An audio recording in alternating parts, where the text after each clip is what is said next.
Lo que resulta interesante cuando observamos al personaje de BoJack Horseman, en la serie del mismo nombre, es que esta antigua estrella, de una comedia de los años 90, convertido en un hombre caballo roto, cínico y autodestructivo, es plenamente consciente de su propio desastre. Sabe que hiere a los demás, sabe que arruina lo que toca, sabe que se sabotea constantemente y, aún así, no cambia. O al menos, no cambia de verdad. Intenta hacerlo, sí, pero siempre desde la puesta en escena, desde el dramatismo, desde la narrativa de sí mismo. Llora, se arrepiente, se confiesa, promete ser mejor, pero inevitablemente vuelve al mismo punto. Siempre regresa al origen de su propia caída. Y no traigo este ejemplo para hablar de BoJack en sí, sino porque representa con bastante precisión un fenómeno cada vez más extendido y, para muchos, cada vez más insoportable. Hablo del síndrome del personaje principal, no en su versión superficial, no en la caricatura del narcisista que necesita atención constante, sino en su versión más íntima y silenciosa. Esa convicción interna de que mientras nos percibamos como personas complejas, profundas y atormentadas, estamos de algún modo justificados. Como si la autoconciencia bastara para absolvernos. Como si comprender nuestros defectos fuera equivalente a corregirlos. Como si nuestras acciones, incluso las más dañinas o ambiguas, terminaran siendo entendidas porque, en el fondo, somos el eje central de la historia. Nadie formula esto de manera explícita. No te dices a ti mismo que eres el protagonista absoluto del mundo. Es más sutil.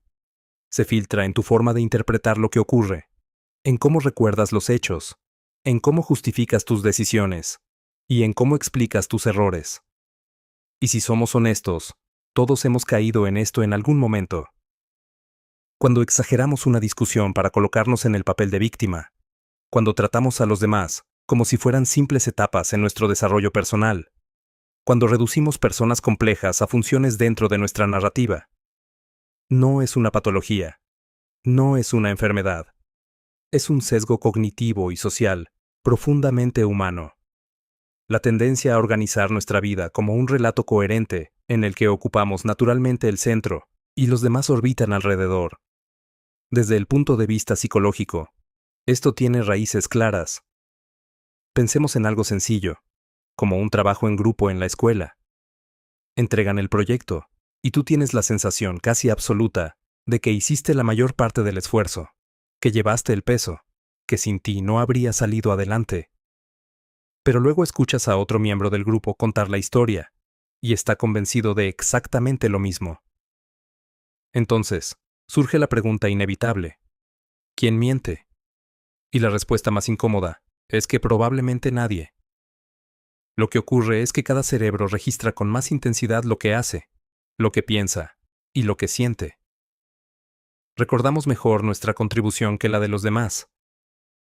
Sobreestimamos nuestro papel en situaciones colectivas, y nos cuesta imaginar que otros viven su propia versión paralela de los mismos acontecimientos. A esto se suma el sesgo de autoservicio. Tendemos a atribuir nuestros éxitos, a nuestras capacidades y nuestros fracasos a factores externos. Si apruebas un examen es porque eres capaz, porque trabajaste duro, porque lo mereces. Si lo suspendes, es porque el profesor fue injusto, porque las condiciones no eran adecuadas, porque el día no ayudó. No es simplemente mala fe, es un mecanismo psicológico para proteger la autoestima. Y cuando añadimos el sesgo de autopositividad, esa creencia casi universal de que somos ligeramente más inteligentes, más amables o más lúcidos que la media, el cuadro empieza a completarse. Estadísticamente, es imposible que todos estemos por encima del promedio, pero aún así, la mayoría lo cree en algún grado. Y, paradójicamente, ese pequeño exceso de confianza también nos impulsa a actuar, a arriesgar, a perseverar. Tomados por separado, estos sesgos no son un problema grave. Son humanos, incluso funcionales. El problema surge cuando se combinan y generan una ilusión más profunda.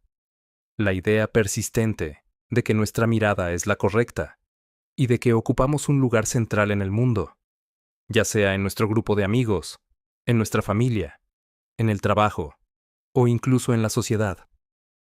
Puedes llegar a creer, por ejemplo, que eres quien sostiene las conversaciones, quien dinamiza el grupo, quien aporta la chispa, que si tú no estás, todo se vuelve plano.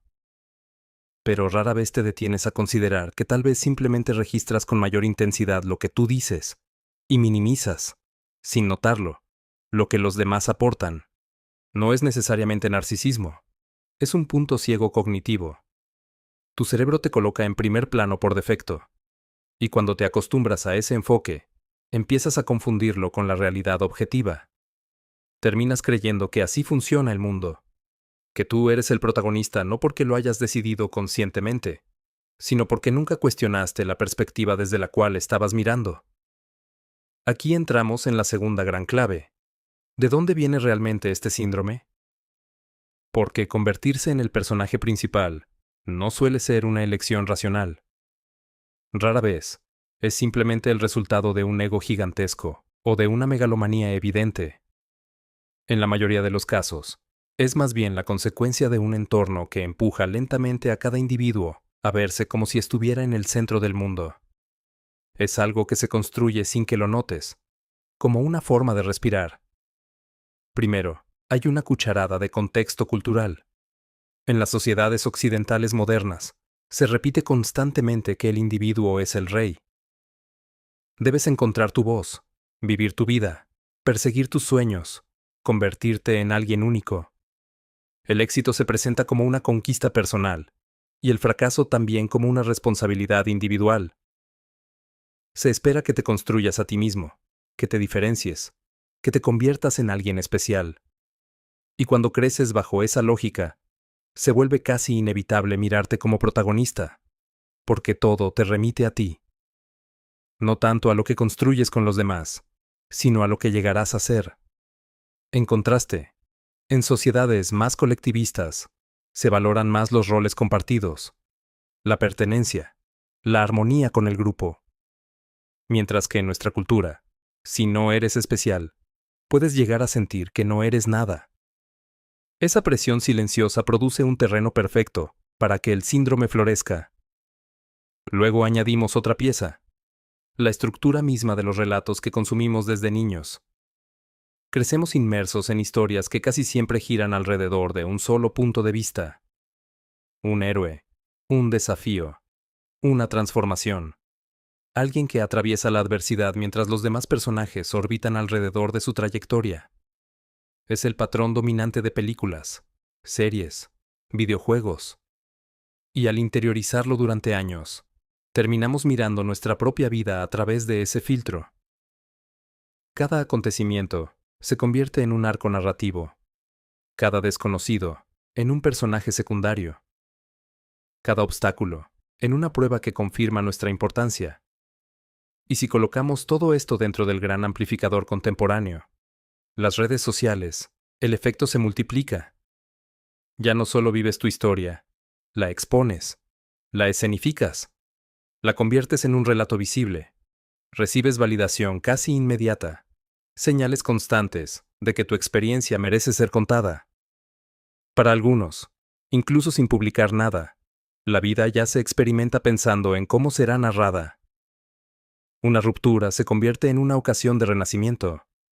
Un viaje se convierte en el pretexto para 100 historias. No es una crítica moral directa.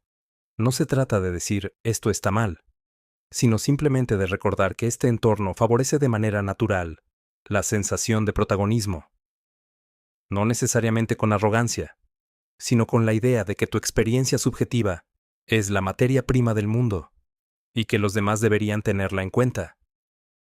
El problema aparece cuando empiezas a vivir tu vida como una narración demasiado centrada en ti. Porque entonces, sin darte cuenta, acabas comportándote como si los demás fueran elementos narrativos. Y aquí llegamos a la tercera clave, las manifestaciones concretas. Son comportamientos que pueden parecer anodinos, pequeños, casi invisibles, pero que tienen un impacto real. Puedes imponer tu estado de ánimo a un grupo sin notarlo. Estás mal, Estás irritado. Estás en un momento difícil. Y arruinas el ambiente como si fuera natural que todos los demás se adapten a tu capítulo actual. Como si sus propias vidas tuvieran que ponerse en pausa mientras avanza la tuya.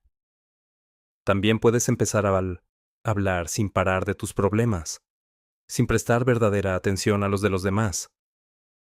Incluso cuando alguien te pregunta cómo estás, aprovechas la ocasión para relanzar tu propio monólogo. Básicamente, cualquier interacción se transforma en una escena donde tú eres el único actor en el escenario. Detrás de esto, hay dos mecanismos invisibles. El primero es la romantización de los problemas. Dejas de ver las consecuencias concretas de lo que haces. Si eres desagradable con tu pareja, lo justificas porque estás pasando por un periodo difícil. Si lastimas a alguien, tampoco pides disculpas porque en el fondo el otro debería comprender que tú no eres una mala persona. Todo se vuelve simbólico, narrativo, pero el otro no vive tu arco interno, vive tu frialdad, tu distancia o tu violencia. El segundo mecanismo es la narración autojustificativa. Reinterpretas los hechos para que tu comportamiento siga siendo coherente con la imagen que quieres conservar de ti mismo. No eres cruel, solo eres honesto. No eres cobarde. Simplemente, te estás retirando para tomar perspectiva. No eres egoísta. Solo te estás protegiendo. Es un mecanismo para evitar la disonancia cognitiva. Ajustas la historia para no tener que enfrentar el daño real. Y si todo esto solo te afectara a ti, quizá no habría problema. Pero el punto es que empieza a afectar a los demás. Porque cuando tu historia personal se vuelve más importante que las personas, dejas de verlas. Olvidas que quien tienes enfrente no es un figurante. No está ahí para sostener tu protagonismo. Esa persona también guarda memoria de lo que ocurre. También siente. También acumula heridas.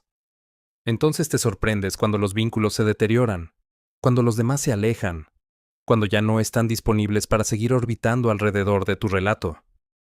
Por supuesto, verse a uno mismo como el personaje principal puede dar fuerza.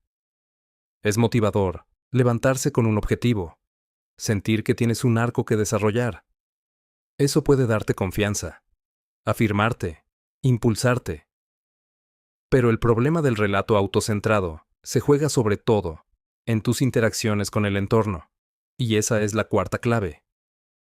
Diversos estudios en psicología social muestran que las personas que se identifican fuertemente con una narrativa centrada en sí mismas tienden a mostrar menos empatía espontánea.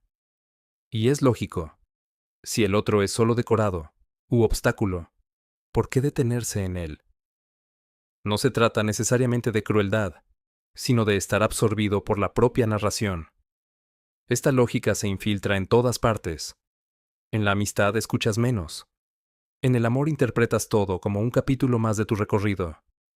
En el trabajo tomas mal la crítica porque amenaza el guión que te has contado. Incluso cuando estás rodeado de gente, la conexión emocional se debilita, porque la relación pasa a ser secundaria frente a la construcción identitaria. No estás ahí para compartir. Estás ahí para construirte y convertir a los demás en testigos. Y lo peor es que esta manera de existir es extremadamente frágil. Se basa en una ficción. Basta con un fracaso público, un rechazo, una humillación, para que todo se derrumbe. O peor aún, para que decidas negar la realidad y convencerte de que eres así, y no cambiarás. Un ejemplo claro es el de quienes desaparecen de la vida de sus seres cercanos con la idea de recentrarse. Meses después, regresan esperando que todos hayan estado aguardando su vuelta, como si su ausencia hubiera sido parte de un arco narrativo de transformación. Pero para los demás, solo parecen fríos, ensimismados, indiferentes a los sentimientos ajenos. La cruel paradoja del síndrome del personaje principal es que crees que te estás acercando a ti mismo, pero en realidad, te estás alejando de los demás sin darte cuenta. Porque en el momento en que te instalas en esa lógica de protagonista, olvidas algo fundamental. Los demás también piensan. Los demás también sienten. Los demás también tienen una narración interior. En psicología, A esta capacidad de reconocer que los demás tienen un mundo mental propio se le llama teoría de la mente. Es una de las bases más fundamentales de la vida social. Es el recordatorio de que lo que yo sé, quizá el otro no lo sabe, de que lo que yo siento no es automáticamente evidente para los demás, de que el interior de otra persona es tan complejo como el mío. Implica comprender que el otro no es un decorado, no es una extensión de mi experiencia, no es un simple receptor de mi historia, sino alguien que también vive, interpreta, recuerda, sufre y construye un relato interno paralelo al mío. El problema del síndrome del personaje principal es que, poco a poco, esa capacidad se debilita. Dejas de ver realmente a los otros. Empiezas a asignarles inconscientemente funciones. Uno se convierte en apoyo, otro en obstáculo, otro en espectador, otro en antagonista. Y lo peor es que no siempre ocurre con mala intención. Es más sutil. Simplemente no te detienes. No piensas en lo que el otro vive. No te preguntas si también necesita ser escuchado. No descifras su silencio porque ya no tienes el reflejo de hacerlo. Hablas mucho, pero ya no entras verdaderamente en relación. Ahí es donde ocurre una reducción moral silenciosa. Cuanto más te identificas con tu propia historia, menos cooperas, menos sientes la necesidad de hacer espacio al otro. Es una pendiente resbaladiza. Pasas de ser alguien social a ser alguien con una necesidad permanente de atención. Esto se nota incluso en situaciones triviales. Estás en una reunión, en una cena, en una velada cualquiera, y no paras de hablar de tu proyecto, de tu viaje, de tus planes futuros. Haces pausas estratégicas esperando que alguien te pregunte más para poder continuar tu relato con seguridad. Al final de la noche, te vas creyendo que has sido inspirador, que has aportado algo, que has brillado. Pero si pudieras revisar la escena desde fuera, quizá notarías sobre todo miradas vacías, sonrisas mecánicas, silencios corteses. Para los demás, simplemente hablaste demasiado de ti sin incluirlos. Y eso, aunque no se diga, resulta agotador. Habiendo recorrido todo esto, pudiendo identificar si estamos dentro del marco del síndrome del personaje principal, llegamos a la última clave: ¿cómo detenerlo? Porque sí, este síndrome no es irreversible, no es una patología, no es un rasgo fijo, es un sesgo, un encuadre mental, y como todo encuadre, puede modificarse. Pero para hacerlo, primero hay que reconocer qué sacrificamos al conservarlo. Lo primero que debemos cuestionar es la idea de que los demás están ahí para validar nuestro relato. No siempre lo percibes conscientemente, pero está incrustado en la estructura de tu historia. Cuando estás atrapado en una narración centrada en ti, evalúas a las personas según lo que te aportan dentro de tu guión. Te ayudan, te apoyan, te desafían, te observan, te confirman, pero rara vez son interlocutores en igualdad de condiciones. Volver a una narración compartida significa aceptar algo simple, pero exigente. Los demás no son extensiones de tu experiencia. Tienen su propio ritmo, sus propias prioridades, sus propias contradicciones, y nada los obliga a coincidir con tu guión del momento. En otras palabras, aprende a coexistir en la historia de los demás. Este cambio no pasa por adoptar una postura artificialmente humilde, ni por fingir cordialidad. Se basa en un principio mucho más preciso: la empatía activa. Y lejos de ser un sentimiento vago, es una competencia concreta. Consiste en poner en pausa temporalmente tu propia perspectiva para integrar sinceramente la del otro. Parece fácil dicho así, pero en la práctica es cognitivamente costoso. Requiere esfuerzo. Requiere salir de ti mismo. Un buen indicador de que estás desarrollando esa capacidad es tu habilidad para callar sin sentirte borrado. Ser secundario voluntariamente en una situación sin vivirlo como una pérdida. Por ejemplo, vas al cumpleaños de un amigo, has pasado por un mal momento, o incluso por el acontecimiento más feliz de tu vida. Tienes ganas de hablar de ello, como es natural. Quizá incluso preparaste frases en tu cabeza. pero decides conscientemente no hacerlo, no por represión, sino porque entiendes que no es tu momento. Ese día, no eres el centro, eres el testigo del relato de tu amigo, y eso no te disminuye. Ahí reside la clave. No se trata de negarte a ti mismo, sino de practicar una desactivación estratégica del yo, no para desaparecer, sino para reaparecer de otra manera. Porque este sesgo no solo nos vuelve molestos, a veces, nos vuelve incapaces de amar, incapaces de dirigir sinceramente la atención hacia el otro. Dar atención no consiste en integrar al otro dentro de tu propio relato. Dar atención es aceptar que el otro tiene un ritmo que no controlas, una autonomía que resiste tus proyecciones. En otras palabras, dar atención es renunciar a ser el personaje principal. El síndrome funciona al revés de lo que promete. Te hace creer que ocupando la luz serás más visto, más comprendido, más amado. Pero lo que produce en realidad es una ruptura progresiva de la interdependencia. Te vuelves autocentrado no porque rechaces al otro, sino porque olvidas que existe más allá de tu campo de visión. Y al final, es esa interdependencia la que nos hace verdaderamente seres sociales. Tal como aprendemos de Shakespeare, el tonto se cree sabio, pero el sabio sabe que es tonto.